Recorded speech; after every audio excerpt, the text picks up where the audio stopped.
Hello guys, welcome back to my YouTube channel. अगर आप हमारे चैनल पे नए आए हो तो प्लीज़ चैनल को सब्सक्राइब करना ना भूले। तो चलिए बिना टाइम को वेस्ट करते हुए आज की कहानी की शुरुआत करते हैं। कहानी की शुरुआत में हम एक लेडी को देखते हैं जिसका नाम एना फॉक्स होता है। एना अपने घर में अकेली रहती है, लेकिन वो अपनी बेटी और अपने हस्बैंड से रेगुलरली फोन से बात करती है। एना को अपने आसपास के बारे में सब पता होता है। इसके बाद हम एना को एक थेरेपी सेशन में देखते हैं, जहाँ हमें पता चलता है कि एना एक डिप्रेशन की पेशेंट है जिसके डॉक्टर का नाम कार्ल है। एना सालों से अपने घर से नहीं निकली, जो उसके डिप्रेशन का कारण है। इसी वजह से वो एक अल्कोहलिक बनती जा रही है। रोज की तरह एना अपनी विंडो के पास बैठकर अपने पड़ोसियों को देख रही होती है। तभी उसकी डोरबेल बजती है। वो गेट पर लगे माइक से बिना डोर को खोले हुए पूछती है कि कौन है, जिस पर सामने से एक आवाज आती है। वो बोलता है कि मैं आपके सामने वाली बिल्डिंग में रहता हूँ और मेरी मॉम ने आपके लिए कुछ चीजें भेजी हैं। एना बोलती है कि सॉरी, मैं किसी से मिलना नहीं चाहती, जिस पर वो लड़का बोलता है कि मैं इसका क्या करूं। तो एना डोर खोल देती है। वो लड़का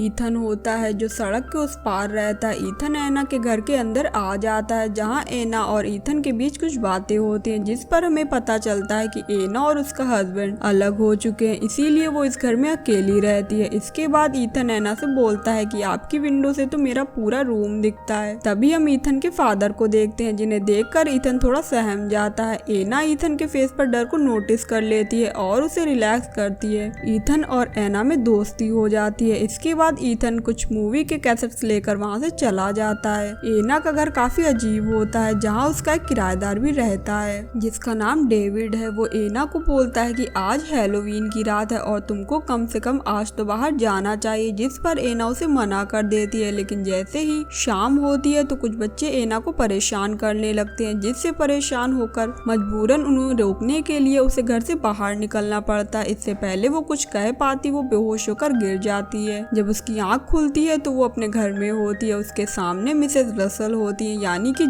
जेन और एना काफी देर बात करके एक दूसरे को जानने की कोशिश करती हैं, जहाँ एना जेन को बताती है कि उसे एगोरोफोबिया है। जेन और एना के बीच एक अच्छी बॉन्डिंग बन जाती है। कहानी में आगे हम देखते हैं एलेस्टियल रसल को, जो जेन का हस्बैंड है। एलेस्टियल एना से मिलने उसके घर आता है। वो ये जानने आया होता है कि कल शाम को क्या उसकी फैमिली से कोई उससे मिलने आया था, जहाँ एना बातों ही बातों में बता देती है कि कुछ दिन पहले ईथन उसके लिए कैंडल लेकर आया था। ये सुनकर एलेस्टियल थोड़ा नाराज होता है। आज वेंसडे है, जहाँ एना अपने कुछ न करने के शेड्यूल को फॉलो कर रही होती है। तभी एना को फील होता है शायद उसके घर में कोई घुस आया है। वो 911 पे कॉल करती है, जिन्हें वो अपने डिटेल बता ही रही होती है। तभी उसे पता चलता है कि ये तो डेविड है। इसके बाद एना पुलिस को सॉरी बोल के फोन काट देती है। एना डेविड से पूछती है कि क्या तुम रसल के यहाँ काम करते हो, जिस पर डेविड बोलता है कि हाँ। कहानी में आगे हम एना को अपने घर में अकेले देखते हैं। उसे अचानक जेन के घर से चिल्लाने की आवाज आती है, तो वो ईथन को कॉल करके पूछती है कि क्या हुआ, मैंने तुम्हारे घर से किसी के चिल्लाने की आवाज सुनी थी, तुम ठीक तो हो ना। इस पर ईथन डरते हुए कहता है कि हाँ सब ठीक है। इसके बाद वो फोन काट देता है। एना जेन को हड़बड़ाहट में घर से बाहर जाती हुई देखती है, जिसके तुरंत बाद एना को एलेस्टियल का कॉल आता है कि तुमने मुझे फोन किया था, जिस पर एना बोलती है कि हाँ मैंने आपके घर में किसी के चीखने की आवाज सुनी थी, जिस पर एलेस्टियल बोलता है कि ऐसा कुछ नहीं है, यहाँ पर मैं और सिर्फ मेरा बेटा है। इसके बाद एलेस्टियल फोन काट देता है। एना अपने घर की विंडो से एलेस्टियल के घर में झांक रही होती है। वो एलेस्टियल के हाथ में एक हथौड़े को देखती है। एना हथौड़े को देखकर डर जाती है। एना और ज्यादा छानबीन करने के लिए अपने DSLR कैमरे का इस्तेमाल करती है। इसके बाद एना अपने कैमरे की मदद से एलेस्टियल के घर में झांकने लगती है, जहां वो बहुत अजीब अजीब चीजें नोटिस करती है। वो ईथन को देखती है, जो डर कर उसके घर की तरफ ही आ रहा होता है। वो तुरंत ईथन के लिए गेट खोलती है। एना उसे पूछती है कि ईथन आखिर तुम्हारे घर में हो क्या रहा है, जिस पर ईथन उसे बताता है कि एलेस्टियल बुरा आदमी नहीं है, वो बस टेंशन में है। जिस पर एना उसे गले लगाकर शांत करती है। एना ईथन को अपना नंबर भी देती है और कहती है कि अगर तुम्हें अपने घर में डर लगे तो तुम यहाँ आ सकते हो। कहानी में हम आगे देखते हैं कि एना अपने डॉक्टर से बात कर रही होती है। कार्ल उससे बताता है कि तुमने मुझे एक मैसेज भेजा था, लेकिन एना मना करते हुए कहती है कि मैंने तुम्हें कोई मैसेज नहीं भेजा। एक बार फिर एना अपने फ्रस्ट्रेशन को दूर करने के लिए ड्रिंक करने लगती है। वो इतना पी लेती है कि वो अपने होश हवास में नहीं रहती। इसके बाद वो पागलों की तरह अपना फोन ढूंढने लगती है, जो उसे कहीं नहीं मिलता। इसके बाद वो एक बार फिर अपना कैमरा उठाती है और सामने वाले घर में झांकने लगती है। इस बार उसे ऐसा कुछ दिखता है कि जिसे देखकर देखकर वो बहुत ज्यादा डर जाती है। वो जेन को खून से लथपथ देखती है जिसके पीठ में चाकू लगा होता है। वो तुरंत अपने फोन को ढूंढकर फिर से 911 पे कॉल करती है कि किसी ने जेन को, जो उसके घर के सामने रहती है, उसे मार डाला है। एना घबराहट में जेन को बचाने के लिए भागती है, लेकिन उसकी बीमारी की वजह से वो सड़क पर गिरकर बेहोश हो जाती है। एक बार फिर जब एना को होश आता है तो वो अपने घर पर होती है, जहाँ पर कुछ डिटेक्टिव भी होते हैं, जिनमें से एक डिटेक्टिव लिटिल भी होता है। वो एना से सवाल पूछता है जिस पर एना बोलती है कि जेन कहाँ पर है, क्या वो ठीक है। इससे पहले कोई भी कुछ बोलता है, एलेस्टियल वहाँ पर आ जाता है। वो कहता है कि तुम मेरी बीवी से कभी नहीं मिली, ये फालतू की कहानियां क्यों बना रही हो। एना बोलती है कि वो मेरे घर पर आई थी, हमने खूब बातें की थी। एलेस्टियल मना करता है तो एना बोलती है कि ये आदमी झूठ बोल रहा है। खुद को सही साबित करने के लिए एलेस्टियल जेन को बुलाता है, जो एक्चुअली में वो जेन नहीं थी जो कभी एना से मिली थी। एना बोलती है कि ये जेन नहीं है, जिस पर वो ईथन को बुलाने को कहती है, लेकिन ईथन भी वहाँ आकर यही बोलता है जो उसके डैड बोल रहे होते हैं। एना को कुछ समझ में नहीं आता कि ये सब क्या हो रहा है। वो सब वहाँ से चले जाते हैं। आज दिन है फ्राइडे।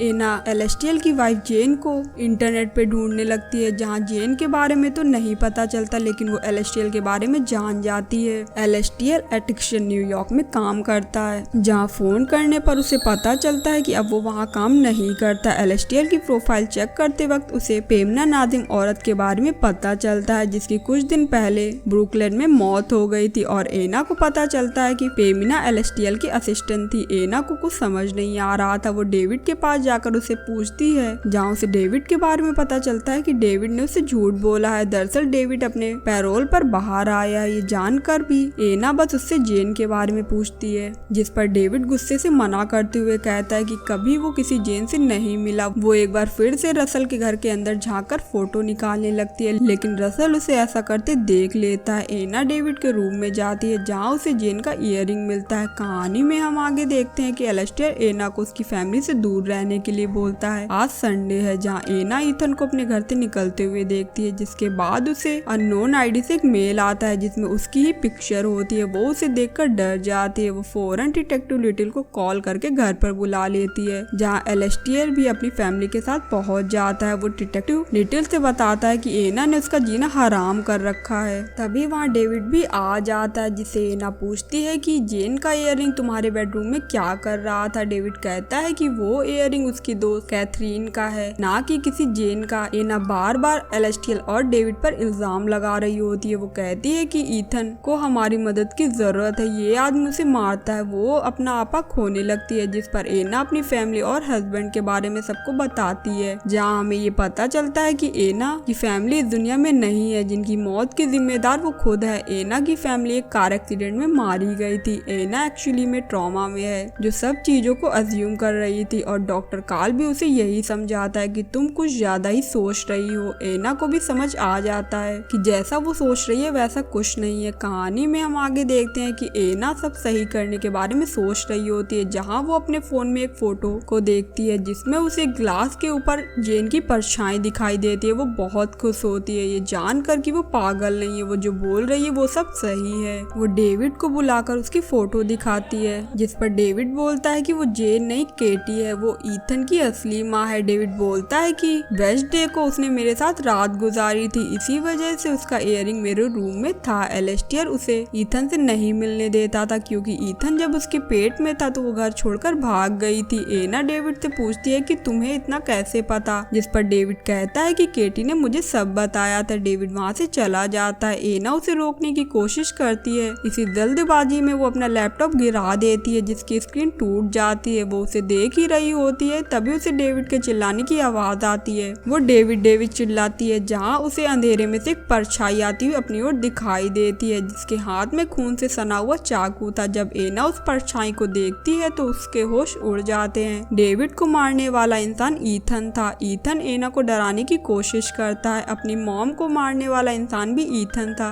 ईथन एक सीरियल किलर है। एना को मेल करने वाला भी और एना को पागल बनाने वाला भी ईथन था। ईथन एना को मारने की कोशिश करता है, जहाँ एना अपना बचाव करते हुए ईथन के सर पर एक बॉटल मारती है। एना वहाँ से भागते हुए छत की तरफ जाती है। उसका पीछा करते हुए ईथन भी जाता है, जहाँ वो एना को नुकीले हथियार से घायल कर देता है। घायल एना खुद को बचाने की कोशिश करती है। इसी बीच ईथन छत से गिरकर मर जाता है। एना भी बेहोश हो जाती है, जिसकी आंखें हॉस्पिटल में खुलती हैं। जिसके बाद डिटेक्टिव लिटिल भी आता है। वो कहता है जो भी तुमने कहा था सब सच था, हमें तुम पर यकीन करना चाहिए था। इसके बाद वो वहाँ से चला जाता है। अब हम स्टोरी 9 मंथ बाद देखते हैं, जहाँ हम एना को देखते हैं जो काफी सही लग रही होती। वो अपना घर छोड़कर जा रही होती है। इसी के साथ स्टोरी यही एंड होती है। स्टोरी पसंद आई हो तो प्लीज वीडियो को लाइक और चैनल को सब्सक्राइब करना ना भूलें।